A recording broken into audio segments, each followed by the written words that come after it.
My guest today is entrepreneur and author Nelson Tressler. Nelson has used his in-depth personal goals and self-development to design a life that he couldn't have imagined as a child born to a 15-year-old mother. Nelson became the first person in his family to graduate from college, served in the U.S. Air Force, and started 10 businesses, including one of the nation's largest privately held pet resorts. In today's episode, Nelson reviews his book, The Unlucky Sperm Club: You're Not a Victim of Your Circumstances, but a Product of Your Choices. This book teaches you how to take stumbling blocks and turn them into stepping stones. Welcome to my show, Nelson. Thanks for having me, James. I really appreciate it. I am looking forward to this. That was quite a mouthful for me to say, but that doesn't even cover all the things that you've done. So I'm super excited to talk with you today. Now, you were well known at different times in your life, obviously for all the wonderful things you've done in the world, but unfortunately you were born into different circumstances than other people. Could you walk us through a little bit of that, please? Yeah, I've got quite the origin story. My mom became pregnant with me when she was 15 years old. Mm-hmm. While she was pregnant with me, her father, who was the local trash collector in a small town in central Pennsylvania, drove into the town square. There he spotted two police officers. He stuck a gun out the window and opened fire on those police officers, killing one and critically wounding the other.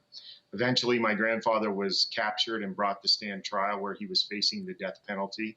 And during his trial, my mom got up and testified to the jury that the reason that her father had shot and killed that police officer was that that police officer had raped her. And she was now pregnant with his baby, who was me. Wow. And my mom's testimony worked. The first trial ended in a hung jury. However, the second trial, the state did take off the death penalty because of my mom's testimony. Eventually, my grandfather was found guilty and sentenced to life in prison without the possibility of parole, where he ended up spending the rest of his life, more than 40 years behind bars, leaving behind in this small town me, my mom, her 14 brothers and sisters to deal with the consequences of it. Wow. So that's a lot to talk about. Well, first off, thank you for sharing all that with me. I can't even imagine what that would be like to go through that. When you hear yourself reflect on that now, you hear yourself say all that, how do you see that young boy yourself? Yeah, it was a very hard time. If you've ever lived in a small town, people are always up in your business and they know everything about you. And this trial and what my grandfather had done was the biggest thing that ever happened in this small town. So everybody knew my family, everybody knew me and the circumstances with my birth. And I go about this in my book, but I had some very unique situations because of who I was and what I represented and then what I had to deal with in that small town. What was the label they called you? What was your nickname or thing they would say behind your back? I was kind of that kid. I was that kid from the trial, Tressler, that sort of thing. Who are you today? Yeah, I'm a totally different person. I was able to, get out of that small town. That was one of the things. I mean, my life didn't get any easier. My mom ended up marrying a man who was an alcoholic, very physically and emotionally abusive to me and her. And eventually they had 4 small children in quick succession. And because of their lifestyle, I, as the oldest, had to bottle feed and diaper change and do all of that. And then one day, my stepfather was walking home drunk from a bar. He ended up getting hit and killed by a drunk driver. And as hard as my mom's life had been, especially with this man, losing him at this time pretty much broke my mom. And she decided she was going to take her own life. And she attempted suicide. And fortunately, she wasn't successful. But when she got out of the hospital after the suicide attempt, my family got split up. And then I went to go live with my grandmother, who was the wife of the man who shot and killed the police officer. And that's when I had that crossroad in my life, because at my mom's house, there was never food. The lights didn't always turn on when you hit the switch. There were times in the winter you didn't have heat. So when I went to live with my grandma, we always had food and heat and lights. And I started to reflect. I started to reflect, where am I heading and what am I going to do with my life? And one day a counselor came in from the local university and talked about going to college. And the bells and whistles kind of went off. And I'm like, man, if I could get a college degree, my life would be perfect after that. And that was my mindset. So, but what happens when you tell yourself you're going to do something that's difficult, that voice in the back of your head just starts screaming at you. And I Sure. remember as soon as I thought that, at this time in my life, I couldn't read, I couldn't write, I couldn't spell. Really? I had dyslexia. I had failed Oh, the fourth goodness. grade. So up to this point, it was a rough in school. I hated school. But I'm like, you know what? What do I have to lose? So from that day on, I started to do the things that I thought I could do to get a college Hmm. degree. And long story short, it took me 12 years. It took me 4 different universities. It took me 4 years in the United States Air Force. But finally, I became that first person in my family That's to wonderful. graduate and get a college degree. Congratulations. One of my Yeah. favorite quotes is the last person on the race beats the person on the couch. And so for you, it doesn't matter how long it took, you accomplished your goal. And that's an amazing, wonderful, and truly inspiring feat Yeah, of, yeah, I love that quote because that's it. I mean, you can't people talk about failing and all this, mhm, and I never resonate with that yeah, because I never feel like I fail. yeah, I might not get to my goal in time. I might have to take a different direction, but I'm still going at it. So failure's final, and I'm not done yet. So yeah.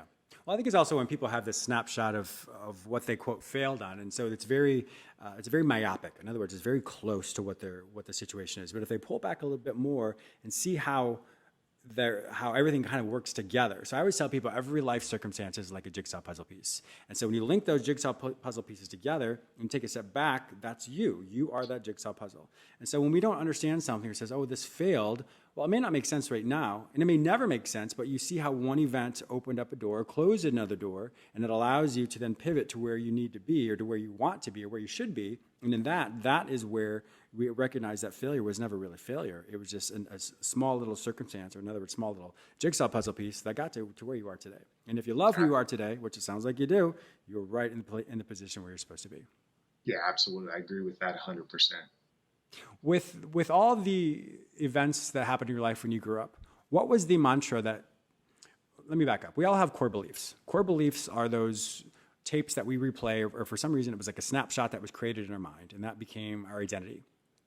When you were going through college and through the Air Force and you were just becoming the man you are today, did you find that you had certain core beliefs that kept resonating with you as far as how you saw yourself? You know what? When I moved in with my grandma, and of course, when I was born to my mom, who was 15, I Mm-hmm. lived with my grandma the first few years. But my gram and me had that special relationship That's and great. that special connection. And every day, it seemed like of my life, she would look at me with those eyes and say, "Nelson, you're going to make something out of Yeah. your life." Wow, And that's she amazing. told me that so often, and she believed it so strongly that that was my core belief is I have to do this. My grand believes in Yeah. me, and I loved her so much. I wanted to prove her right. And so, that was one of the things I think that pushed me. And then when I was able to get my college degree, now I came from a family of my mom's 15 brothers and sister. Two had graduated high school. None Wow. had ever even attended a Wow. college. So when I was able to do that and get that college Yeah. degree, for the first time in my life, I realized, man, I can do hard things. Yes. And, you know, after that, I became obsessed with goals and personal That's development and great. realizing that I could become a better version of myself. There was so Yes. much potential inside of me. And then that's what I've done over the last 20 years is to try to become that better version of myself, to try to reach my potential and continue to grow and progress and become the person that I am today. That's amazing. Very, very impressive. You have started 10 businesses. And so obviously going back to your goals, you had a lot of goals, a lot of businesses that rolled out. Tell me a little bit about your pet resort.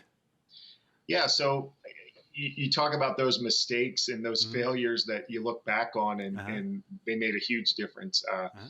I was in commercial real estate, did very well at that. And then I started to buy buildings and wanting to be the landlord.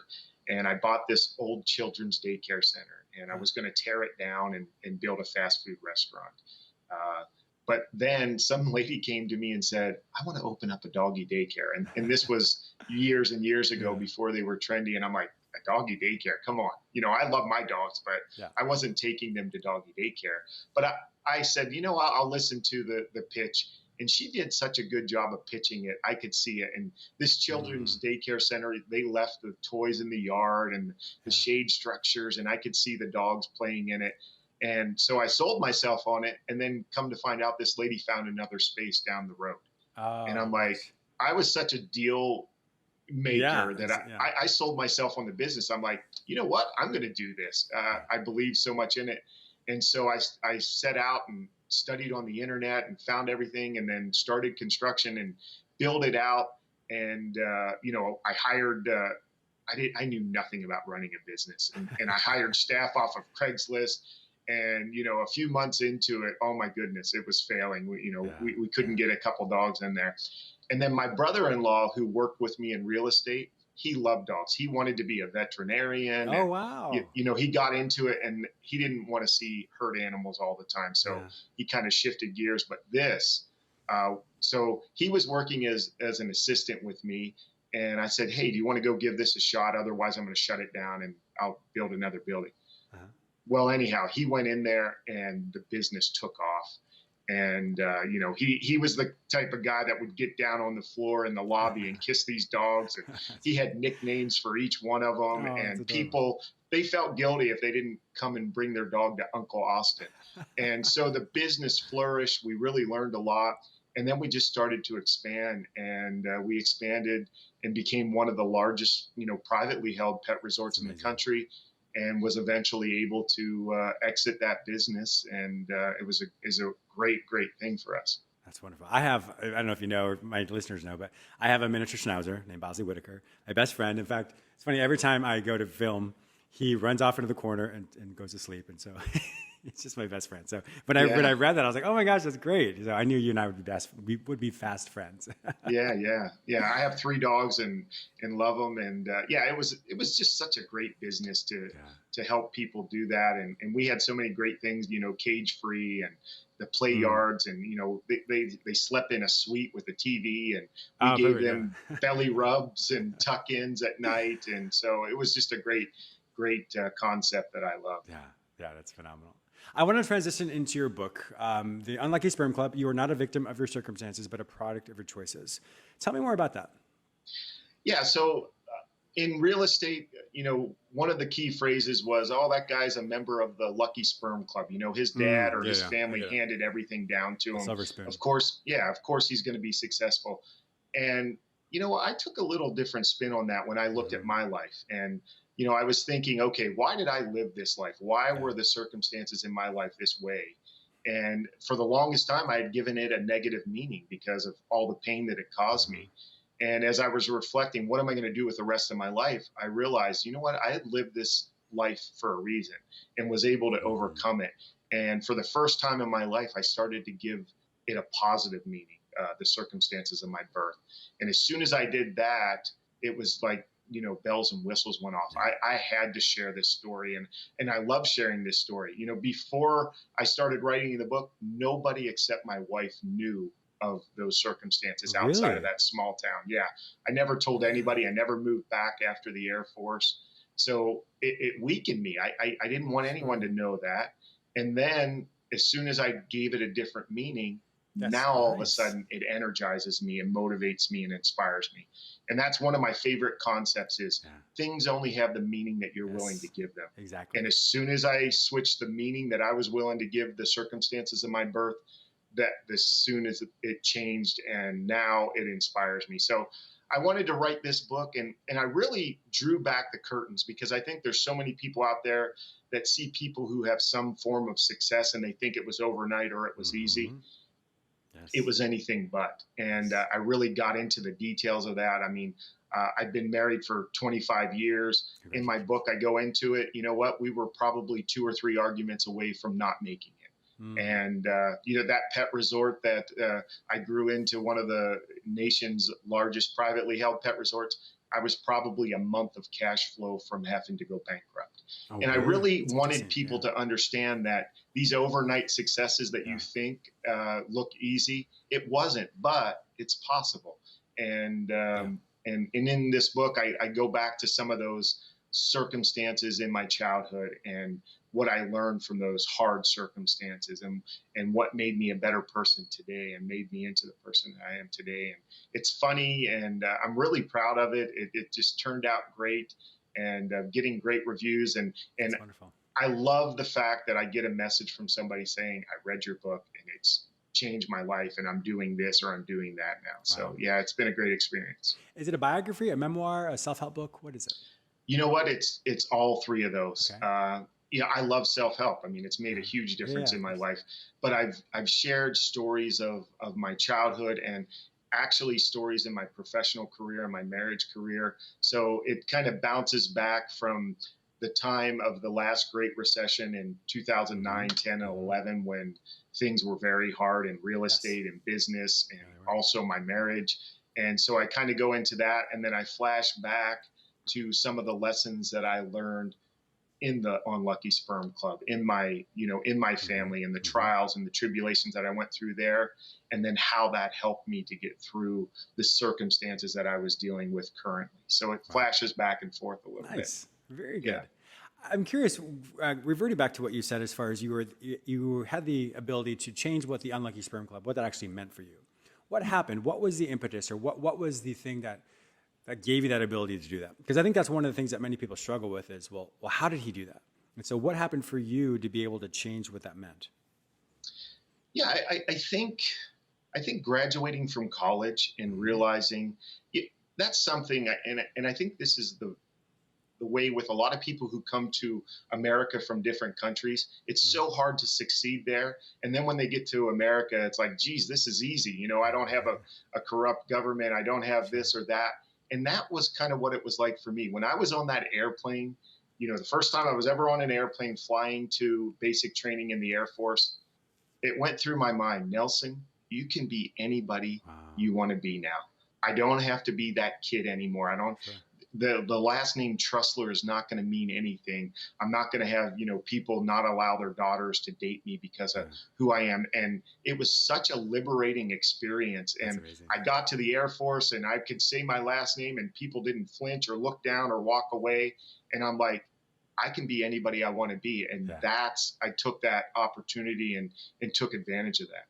Congratulations. It is true. When we define success for ourselves, whatever that may be, graduating high school, graduating, anything, that helps us realize that however people see us, or however we may have seen ourselves before, that we've created success for ourselves. And so I think one of the hardest things is when we compare ourselves to other people whom we think are more successful, then unfortunately we're always going to feel less than. I can look at many other people that I think are very, very successful and be like, oh, well, I'm not there, or that's not me. And that's okay. It doesn't have to be me. But when you recognize what your success means to you, then that's when the abundance flows. Sometimes we can look at success as, I'm a positive person. I'm very happy. I'm very hopeful. I'm very confident. Whatever that attribute is that you feel that you have that success about, that is how you can start to define that foundation for yourself. And through that, you can see that success doesn't have to be this monetary or educational aspect or whatever it may be that other people may see it, but you can define what that success means for you. And that can be a wonderful platform for you to build your life off of.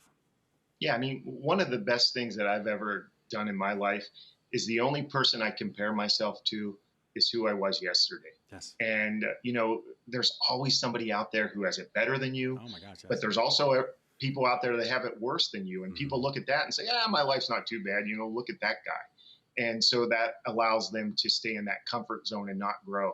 So one of my strategies is I always want to be better than I was yesterday. Yeah. And if I feel like I am, then I know I'm headed in the right direction. If I don't, then I know, okay, I need to kind of take a step back, reflect, and then head at it again. Yeah.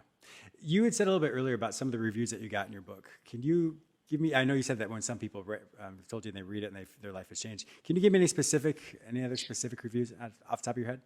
Yeah. So I have 3 boys, and they all play baseball. And, one of my sons played baseball, and now I have a younger one. And I was at the younger one's baseball game, and a guy came up to me, and he had an older son that played with my other son, and now his younger one was playing with my younger one. And he pulled me aside, and he's like, Nelson, I read your book. And he's like, when I came to Branson, who is my older son, when I saw you guys, I thought you guys had it all together. I'm like, wow. These guys are perfect, and I looked at you and then I read your book, and I'm like, oh my goodness, wow. He had trials, he had struggle. His marriage was almost failing. And he's like, I read that book, and I started treating my wife differently from that moment on. And I realized that, no marriage is perfect. Yes. It's what you make of it. And he's like, it has changed our relationship and changed my life. We're both happier now. Thank you so much. And, you know, tears start coming out of your eyes, yes, and you of course. get those chills and you're like, you know what?